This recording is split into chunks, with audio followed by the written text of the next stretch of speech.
Tonight on the Daily Debrief. And Shannon says she is super excited for justice today. Harsh words for the Colorado man who admitted to murdering his wife and his children. How could a seemingly normal husband and father annihilate his entire family? For what? His wife's family You carry them out like trash. and his own parents have the same request. We love you. And we forgive you, son. We break down the sentencing, plus a verdict in the case of a young man accused of murdering his online girlfriend's mother. That's straight ahead on the Daily Debrief for Monday, November 19th.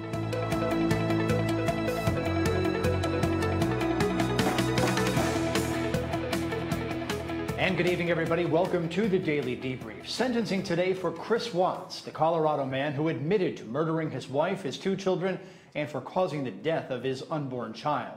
In return for a plea on murder charges, prosecutors promised not to pursue the death penalty. It turns out that's what his victim's family wanted. During today's sentencing hearing, Chris Watts did not speak. His attorney said he was devastated and sincerely sorry. The judge said it was the most inhumane and vicious crime he had ever seen in 17 years on the bench. It's a series now of life sentences without parole for Chris Watts, plus other sentences for lesser counts. Today's sentencing hearing began with victim impact statements from the family for murder victim Shannon Watts. This is the heartless one, the evil monster, who dare you take the lives of my daughter Shannon, Bella, Celeste, and Nico. I trusted you to take care of them, not kill them. And they also trusted you. The heartless monster, and then you take them out like trash. You monster. Thought you would get away with victim this. Shannon Watts said Chris I don't know Watts is how. lucky his family cameras does not do not believe in lie. the death penalty. You carry them out like trash of the house. Yes, I seen the videotape. You buried my daughter Shannon and Nico in a shallow grave, and then you put Bella and Celeste in huge containers of crude oil. You heartless monster. You have to live with this vision every day of your life, and I hope you see that every time you close your eyes at night. Oh, I forgot. You have no heart or feelings or love. Let me tell you something. I will think of them every day of my life, and I love them every day of my life. Prison is too good for you. This is hard to say, but may God have mercy on your soul. I hope you enjoy your new life. It's nothing like the one you had out here. Love you, Shannon, Bella, and Nico. Love you, Pop Up and Dad. And one other thing. And Shannon says she is super excited for justice today. Brother of victim Shannon Watts said Chris Watts is lucky his bigger family does not believe in the death penalty. This man's words were read by the local district attorney. You went from being my brother, my sister's protector, one of the most loved people in my family, to someone I will spend the rest of my life trying to understand. What gave you the right to put your hands on a woman, let alone my best friend, my beloved sister, your daughters, and your son? Why weren't they enough for you? I pray that you never have a moment's peace or a good night's rest in the cage you'll spend every day of your life in. A cage you are privileged to live in because my family isn't evil like you. We begged the district attorney to spare your life because despite everything, we believe that no one has the right to take the life of another, even someone like you.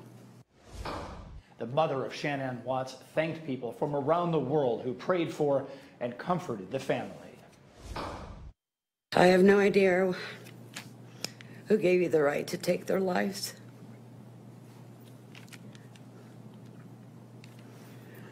But I know God and his mighty angels were there at that moment to bring them home to paradise.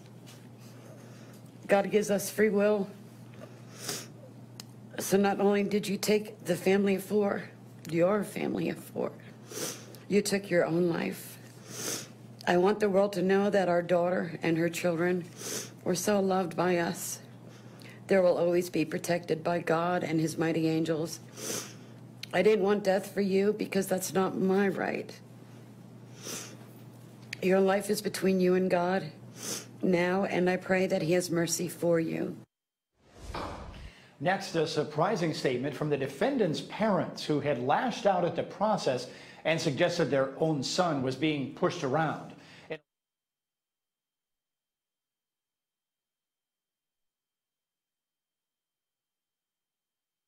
His plea that he has been denied his constitutional rights and that the court should have a new attorney speak to Chris. In court today, the defendant's parents backpedaled. This is a statement read through a spokesperson. The interview content was not their message, that they accept that their son has done this, that they accept that he chose to plead guilty, that he sought and requested their consent and agreement for a life sentence. It is not enough to make up for what has done. We understand and we join the family in that we have questions.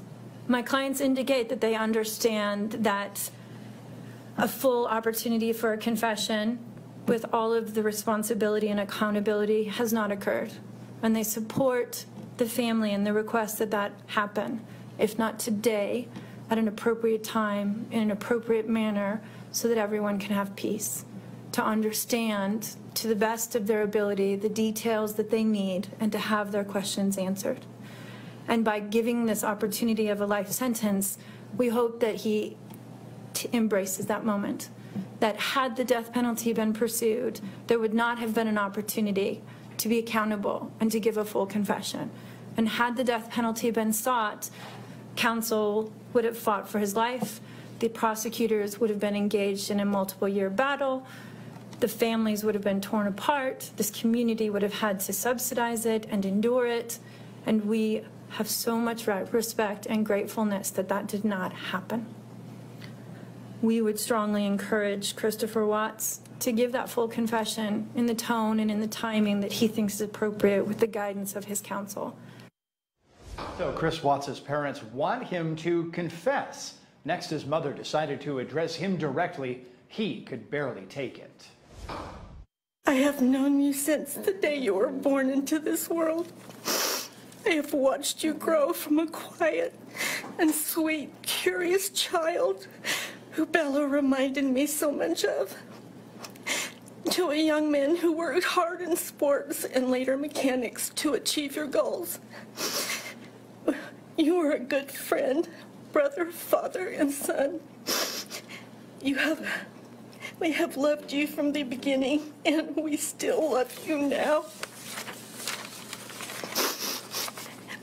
This might be hard for some to understand, how I can sit here under these circumstances and tell you, although we are heartbroken, although we can't imagine what could have led us to this day, but we love you. Maybe you can't believe it either. As the Lord said in Jeremiah 3:31, I have loved you with an everlasting love. Therefore, I have continued my faithfulness to you. And you, as your mother, Chris, I have always loved you, and I still do. I hate what has happened. Your father and sister and I are struggling to understand why. But we will remain faithful as your family, just as God remains faithful because of his unconditional love for us all. We love you, and we forgive you, son. A similar message came from Christopher Watts' father. Again, a spokesperson read this statement. I spent many years coaching Little League and talking to my son, taking him to the races and sharing my love and knowledge of cars with him. He was just as involved with his girls. I believe he loves his girls. I know he does. Chris, I want to talk to you as a father and son. You are here today accepting responsibility, but I want to tell you this now. I love you. Nothing will ever change that. And I want you to find peace. And today is your full and just and will forgive us. Chris, I forgive you, and your sister forgives you, and we will never abandon you, and we love you. Prosecutor Latonia Hines is with us tonight on the Daily Debrief for analysis. Latonia, good to see you. Good to see you as well. This is really interesting legally. It seems like his parents, Shanann Watts' parents, wanted him to be spared the death penalty so that someday he would somehow confess and seek religious atonement for what he did. This is curious to me. Well, it shows that both sides of this family have really deep religious beliefs, and their faith is very strong, and especially for them to be able to get through this, because I can tell you as a prosecutor, with the facts that you have in this case, but for the family, Chris Watts would have been in a death penalty trial.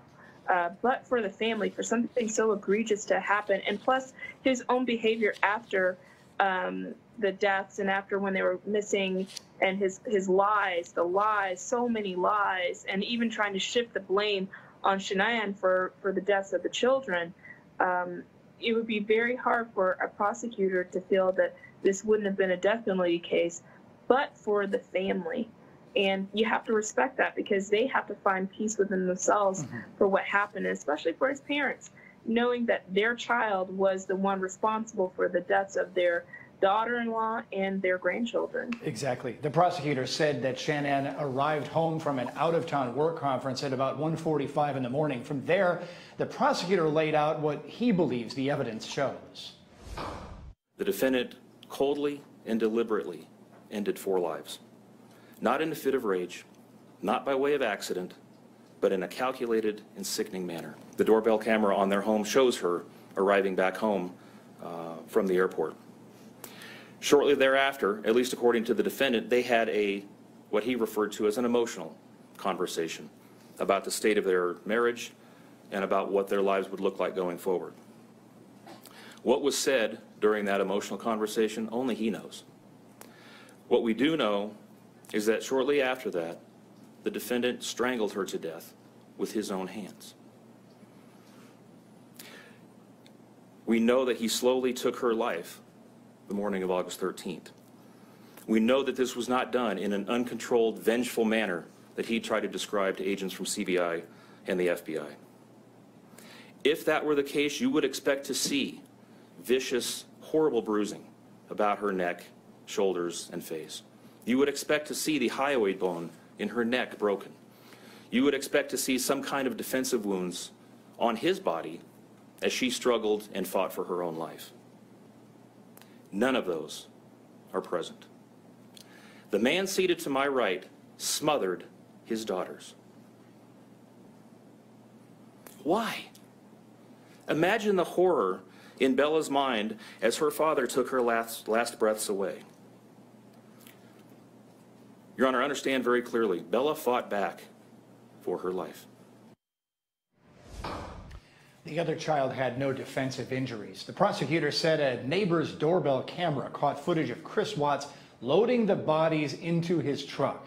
The prosecutor also discussed motive. All of this, Your Honor, for what? Why? Why did this have to happen? His motive was simple, Your Honor. He had a desire for a fresh start, to begin a relationship with a new love that overpowered all decency and feelings for his wife, his daughters, and unborn son. While Shanann texted the defendant over and over again in the days and weeks leading up to her death, attempting to save her marriage, the defendant secreted pictures of his girlfriend into his phone and searched and texted her at all hours of the night. While Shanann sent the defendant self-help and relationship counseling books, one of which, ironically enough, was thrown in the garbage, he was searching the internet for secluded vacation spots to take his new love in researching jewelry.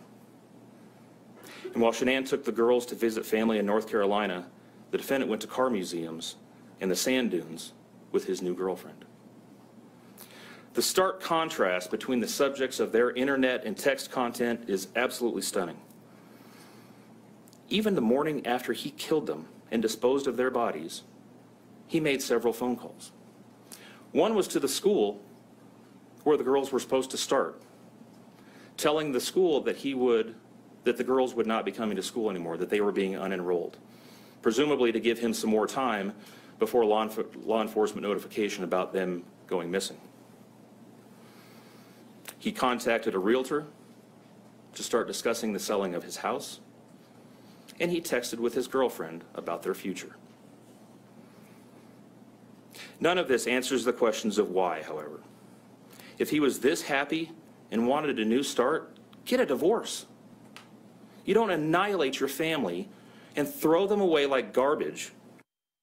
Latonia Hines for additional analysis on this. Latonia, this is sick. You know, listening to this prosecutor describe this, 4 people dead, if we're to count the unborn baby along with the 3 who were living, all because this guy was cheating on his wife. And the prosecutor says the obvious, why don't you just get a divorce?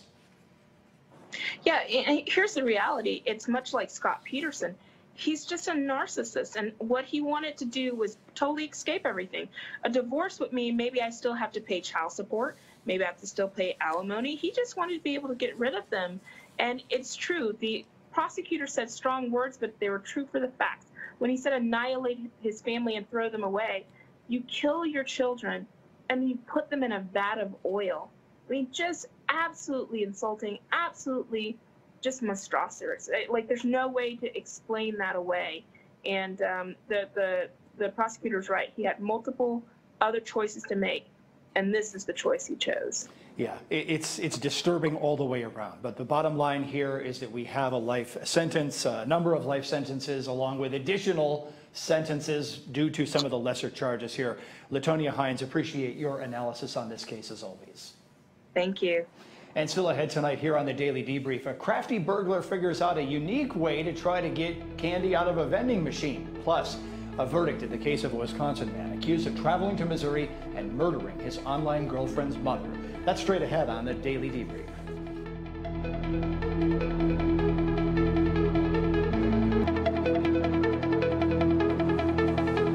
And welcome back, everybody. Time now for a check of crazy criminal incidents making headlines. Here is Anthony Velez.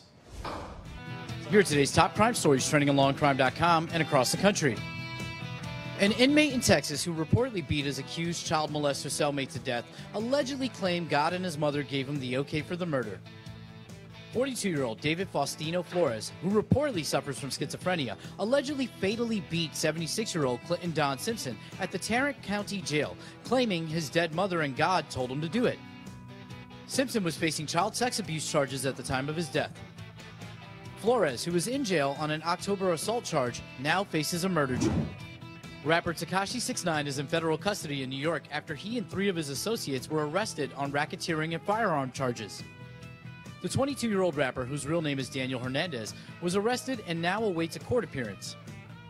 Hernandez was ordered to serve 4 years of probation and 1,000 hours of community service after pleading guilty in 2015 to the use of a child in a sexual performance. Authorities in Florida are looking for a man caught on camera trying to burglarize a vending machine in an apartment building. The suspect can be seen on surveillance camera footage struggling to move the heavy vending machine into an elevator. That's when the unidentified man allegedly took the snack-filled treasure to the 8th floor of the building and vandalized the machine. The suspect left empty-handed and is still at large. Those were today's top crime stories. I'm Anthony Velez for the Daily Debrief. Now to a verdict in the case of a man accused of conspiring with his online girlfriend to murder the girlfriend's mother. Nicholas Godejohn faced first-degree murder charges after he confessed to that Springfield, Missouri stabbing death. Under Missouri law, prosecutors needed to prove Godejohn knowingly committed the crime after a period of deliberation or thought. In this case, the defendant confessed to both, and his girlfriend also testified that he was indeed in on it. The defense was all about Godejohn's autism diagnosis. The victim in this case was Claudine Blanchard. She went by the nickname Dee Dee. Her daughter, Gypsy Blanchard, was the girlfriend. Gypsy pleaded guilty to second-degree murder and is serving a 10-year sentence. She testified in the boyfriend's case, not for the state, but for the boyfriend, and tried to say it was all her idea. During closing arguments, the prosecution immediately attacked Gypsy Blanchard's relevance to whether the defendant is guilty under the letter of the law. He does have this narrative that many of you may have anticipated would be really a part of the trial, and it is. And she does have a story about her childhood and about how her relationship with her mom and how her mom abused her. But if we're not careful, there can be a tendency to let Gypsy's narrative overshadow what we're really here to decide. Because all along, flying under the radar, coolly, deliberately, was the defendant, Nicholas Godejohn. And while you're considering the evidence, Gypsy is absolutely a part of the facts.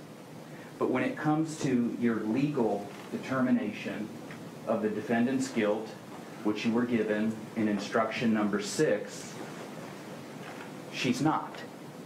And because she has such a presence, because she has such a story, when you look at how simple murder in the first degree is, it appears as though something's missing. Well, the defense legally said their argument is easy to understand, but the question is whether the jury would buy it. Nicholas Godejohn is not guilty of first-degree murder simply because he didn't have the ability to deliberate. And it's not as simple as the prosecutor just told you. It's a very complex process. And I'm going to talk about all the things I want you to consider in deciding whether he did in fact deliberate.